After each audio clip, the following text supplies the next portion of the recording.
வணக்கம் நண்பர்களே. இன்று நாம் பார்க்க போகும் விஷயம் மேஷ ராசிக்காரர்களுக்கு இந்த வருடம் எப்படி இருக்கும் என்பதுதான். குறிப்பாக செல்வம் பணவரவு வளர்ச்சி பற்றி பேசப் போகிறோம். வாழ்க்கையில் எல்லாரும் எதிர்பார்ப்பது என்னவென்றால், நாம் எப்படி செல்வ செழிப்போடு வாழலாம், பணம் அதிகரிக்க என்ன செய்யலாம் என்பதுதான். ஒவ்வொருவருக்கும் வாழ்க்கை சூழ்நிலைகள் மாறிக்கொண்டே இருக்கும். ஜாதகம், தசை புத்தி போன்ற பல காரணங்கள் அதில் பங்கு வகிக்கும்.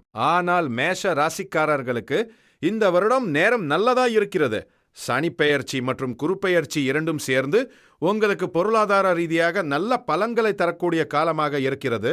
இந்த வருடம் செலவுகள் அதிகமாக இருக்கும். சில நேரங்களில் உங்களுடைய வங்கி பணம் குறைவது போல கூட தோன்றலாம். அதனால் சிறிய பயம் கூட வரலாம். ஆனால் கவலைப்பட வேண்டாம். மேஷ ராசிக்காரர்களுக்கு இந்த வருடம் எதிர்பாராத பணவரவு வரும் வாய்ப்பும் இருக்கிறது. அதனால் பண விஷயத்தில் நீங்கள் நிலையாக இருக்க முடியும். வேலை பார்த்து கொண்டிருப்பவர்களுக்கு வேலை வளர்ச்சி மெதுவாக நல்லபடியாக வரும். புதிய தொழில் தொடங்க நினைப்பவர்களுக்கும் இது நல்ல காலம். ஆனால் ஒரு முக்கியமான விஷயம், பார்ட்னர்ஷிப் தொழிலில் கவனமாக இருக்க வேண்டும். மேஷ ராசிக்காரர்கள் தனியாக முயற்சி செய்து வேலை செய்தால் நல்ல பலன் கிடைக்கும். இந்த வருடம் பணம் வரும், அதே நேரத்தில் செலவுகளும் இருக்கும்.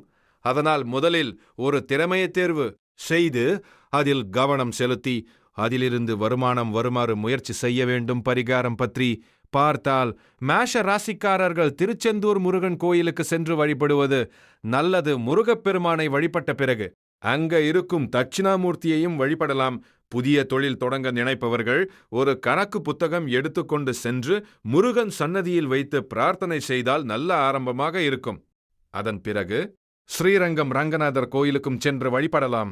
செல்வ செழிப்பு வர மகாலட்சுமி வழிபாடு முக்கியம். அதற்காக வேலூரில் உள்ள ஸ்ரீபுரம் மகாலட்சுமி கோயிலுக்கு சென்று வழிபடலாம்.